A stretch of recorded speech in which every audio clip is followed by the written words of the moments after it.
Hello everyone, welcome back to my channel score maths 6 to 10। YouTube पर भी मिलेगा and Instagram पर। Class 10 math NCERT का solution करवा रहे हैं। चैप्टर है आपको 8,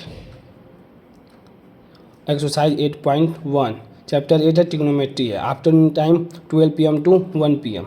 क्वेश्चन नंबर देखिए 6 है। If angle A and angle B are the acute angle such that cos A बराबर cos B then so that angle A बराबर एंगल बी। शो करना है कि एंगल ए बराबर होगा। एक्यूट एंगल का मतलब समझिए कि एक्यूट का मतलब होता है 90 डिग्री से कम होना चाहिए।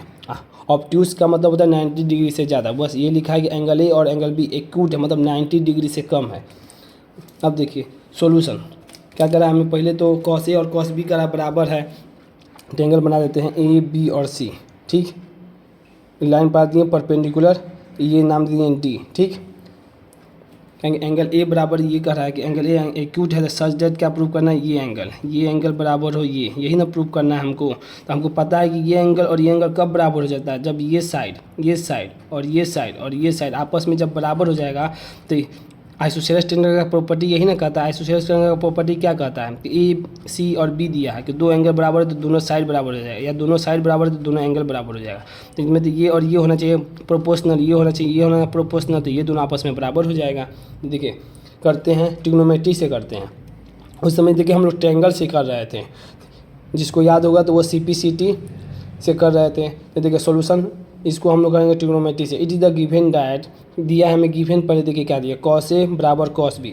ठीक, कॉस ए बराबर कॉस बी। देखिए फिर हम ट्रिग्नोमेट्री का फॉर्मूला लिख दिए, sine theta by P by H, cos theta B by H, tan theta P by B, cot theta B by P, sec theta H by B, cosec theta H by P. ठीक, अब यहाँ पर cos A दिया है तो cos का formula लगाएंगे, क्या होता है बी बाई एच है, इसीलिए पर इसको 90 डिग्री कर दिए हैं। 90 डिग्री जब सही हो जाएगा, इसके सामने आपको बताया था हाइपोटेनस, इसके सामने होगा एंगल के सामने परपेंडिकुलर। ठीक, तो हमको फार्मूला लगेगा क्या, कॉस का बी बाई एच। तो बी बाई एच, पहले ट्रायंगल किस में आते हैं, ए डी सी में, क्योंकि कॉस ए एंगल इसमें ए बन रहा है और एंगल बी इसमें बन रहा है। तो ए में आते हैं पहले, जब एंगल ए में आएंगे तो बेस क्या होता है, बेस मतलब ए और डी ऊपर लिख दिए। और क्या होता है हाइपोटेनस ये हो गया, ए और सी लिख दिए। कॉस बी में ये एंगल बन रहा है तो इसके सामने क्या है हाइपोटेनस, और हमको चाहिए बेस, तो बेस बाई हाइपोटेनस फार्मूला होता है। बेस क्या है बी और डी, और हाइपोटेनस क्या है बी और सी, बस यही लिख दिए।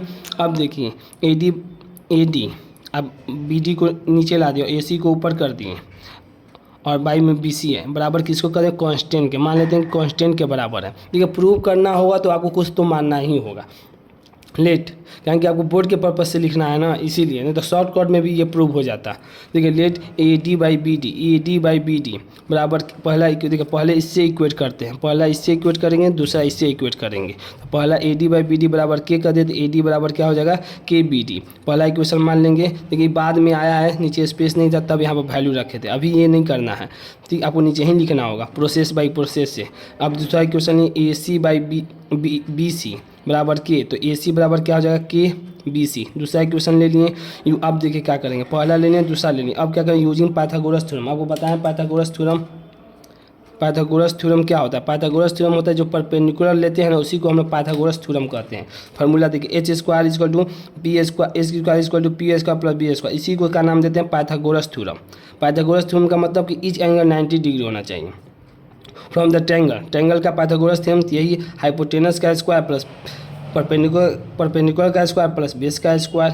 ठीक, और परपेंडिकुलर हमें निकालना है, क्योंकि हमको लेना है का CAD लेना है। तो CAD पहला देखिए CAD, दो ट्रायंगल अब अलग अलग बना दिए आपको समझाने के लिए। तो CAD ले लिए, दो ट्रायंगल है CAD और CBD पाइथागोरस थ्योरम से। तो CAD निकालते हैं हम। CAD निकालने के लिए पहले हम P निकालना है।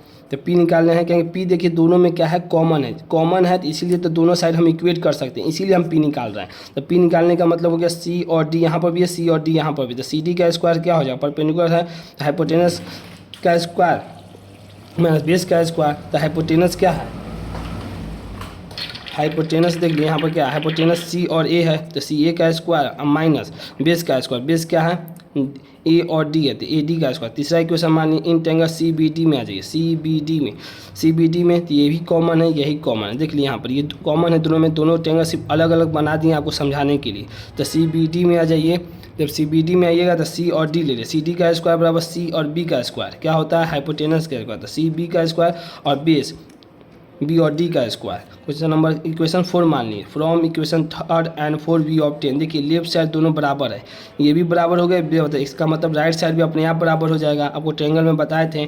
तो देखिए सी ए का स्क्वायर माइनस ए डी का स्क्वायर बराबर कर दिए, और ये बराबर हो जाएगा सी बी का स्क्वायर माइनस बी डी का स्क्वायर। लेफ्ट साइड बराबर है तो राइट साइड अपने आप बराबर हो जाएगा। ये दोनों बराबर है तो ये दोनों बराबर कर दिए।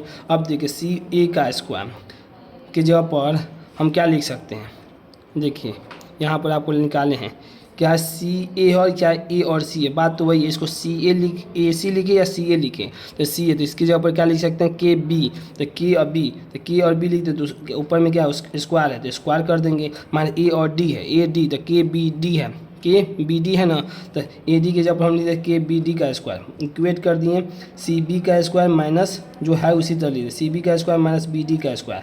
अब देखिए के स्क्वायर यहाँ पर कॉमन आ जाएगा, के का स्क्वायर और बी सी का स्क्वायर हो जाएगा माइनस के का स्क्वायर और बी डी का स्क्वायर। तो के दोनों में आ गया तो के स्क्वायर दोनों में कॉमन निकाल लिए, तो बी सी का स्क्वायर माइनस बी डी का square equal to B C का स्क्वायर माइनस बी डी का स्क्वायर। देखिए दोनों कट जाएगा तो के स्क्वायर इक्वल टू 1, के का वैल्यू प्लस माइनस 1। ऐसे तो हमको प्लस लेना है, ट्रिग्नोमेट्री निकालना तो माइनस लेंगे नहीं, तो पुट कर देंगे इक्वेशन 1 में। हमको तो प्रूव करना है एंगल ए बराबर एंगल बी, अगर हम साइड प्रूव कर देंगे तो अपने आप एंगल बराबर हो जाएगा।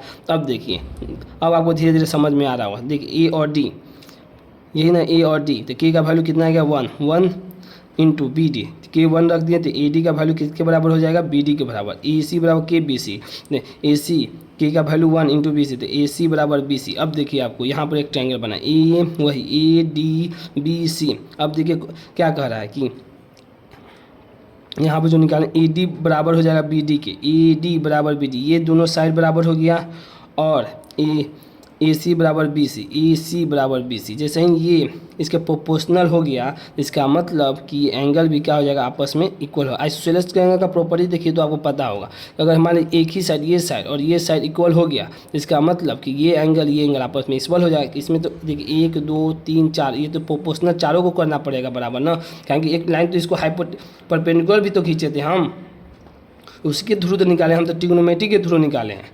इसी तरह ये इसके प्रोपोर्शनल बराबर हो गया, ये इसके बराबर हो गया, मतलब ये दो साइड आपस में बराबर हो गया, तो इसका मतलब ये दोनों आपस में बराबर हो गया। यही आपका क्वेश्चन नंबर 6 का सॉल्यूशन है। अगर आपको वीडियो पसंद आई हो तो इसे लाइक करें, अपने दोस्तों के साथ शेयर करें, चैनल को सब्सक्राइब भी करें। Thank you so much.